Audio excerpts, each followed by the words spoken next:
ఎటువంటి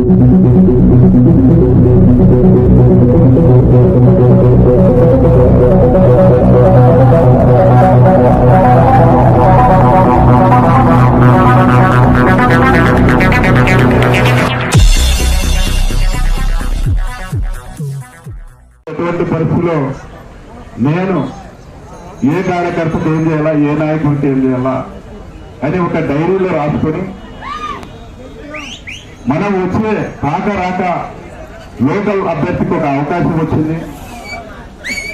నేను చాలా అట్టడుగు నుంచి వచ్చిన రైతు కుటుంబం నుంచి వచ్చిన వాడిని కాబట్టి చాలా బాధతో పేదవాళ్ళ బాధలు అయితేవి, ఇంకోటి అయితే కొండపేట అయితేవి, తర్వాత బెదంచెర్ల కొన్ని నగర్లు అయితేవి, కొన్ని ఊర్లు అయితేవి, ట్రాపిలేరు అయితేవి, ట్రాపిల్ బండగేరు అయితేవి, ఇవన్నీ కూడా కళ్ళకు కట్టినట్లు ప్రతి ఒక్క అవ్వ దగ్గర, అమ్మ దగ్గర, చెల్లెల దగ్గర అన్ని కూడా వాళ్ళని విన్నవిస్తూ భవిష్యత్తులో ఎటువంటి పరిస్థితుల్లో మీ అందరి కష్టాలు తీస్తే బాధ్యత నాది అని చెప్పని అందరి ఇళ్ళవి అడుగుతున్నారు. అందరి ఇళ్ళవి అడుగుతున్న తర్వాత ఏది ఏమైందో తెలియదు కానీ వారం కిందట కరెక్ట్గా సూర్యప్రకాష్ రెడ్డి గారిని అనౌన్స్ చేయడం. మరి ఇది కరెక్టా, ఇది కాదా అంటే ఇక్కడ ఉన్నటువంటి కార్యకర్తలు, నాయకులు అందరూ మీరే ఉన్నారు. నా ఇంత ఆ రోజు నుంచి ఈ రోజు వరకు మీరంతా కూడా కలిసికట్టుగా పనిచేసిందని ఈ పార్టీ జెండా ఇంతవరకు ముందుకొచ్చింది. మరి ఇప్పుడు కొంతమంది నాయకులు రెండు కుటుంబాలు కలిసి ఒక రైతు బిడ్డ దగ్గర నేను కష్టపడి గడ్డి కోసాను, గడ్డి వేసి రెడీ పెట్టింటే తాళపరచడానికి వచ్చినటువంటి నాయకులకి మళ్ళీ మీరు తగిన చెప్పాల్సిన అవసరం ఎంతైనా ఉంది. మరి ఇటువంటి నాయకుల్ని నేను గురువుగా చెప్పుకోవడం కూడా చాలా బాధాకరం. నేను ఎందుకుగానో వీళ్ళ కోసం కష్టపోనాను. 40 ఏళ్ళ నుంచి నా కుటుంబము, నేను, నాకు సంబంధించినటువంటి శ్రేయములు అందరినీ కూడా వాళ్ళ కుటుంబాలు బాగుండాలని చెప్పి కోరుకున్నానని చెప్తే, వాళ్ళ కుటుంబాలు బాగుంటే మనం అంతా బాగుంటామని కోరుకున్నాం.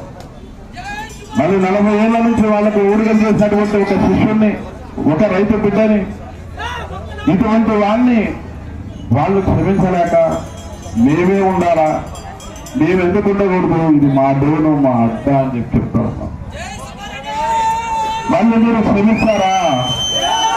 మళ్ళీ ఇటువంటి పరిస్థితిని మీరు ఏ నిర్ణయం నేను ఆరోగ్య బస్సుల్లో కూడా ఇంతకు చెప్పడం జరిగింది.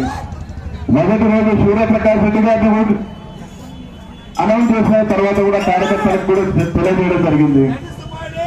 ఒక వారం తర్వాత ఎప్పుడు ఆవేశంలో కూడా ఏ నిర్ణయం తీసుకోవడం కరెక్ట్ కాదు. ఒక వారం ఆందోళన అందరూ కూడా నిదానంగా ఆలోచించి ఒక నిర్ణయం తీసుకున్నాం కార్యకర్తల మీటింగ్ అని చెప్పని నేను వేసి చూడడం జరిగింది. మళ్ళీ నేను ఆ రోజు నాకు ఇన్ఛార్జ్ ప్రకటించిన తర్వాత నేను ఆ నాయకులలో పోయి ఆశీర్వాదం తీసుకున్నా.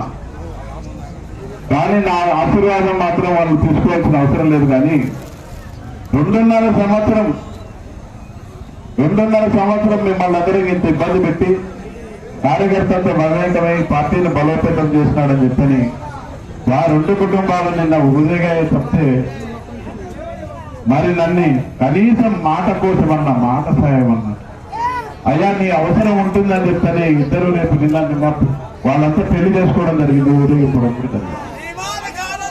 మళ్ళీ నన్ను ఎప్పుడు ఎందుకు పిలుస్తారు, ఎందుకు పిలిచలేదు, కనీసం వాళ్ళ దగ్గర అంటే మీ ఆ రెండు కుటుంబాలు ఉంటే ఎవరు అవసరం లేదన్న ఒక అభిప్రాయం.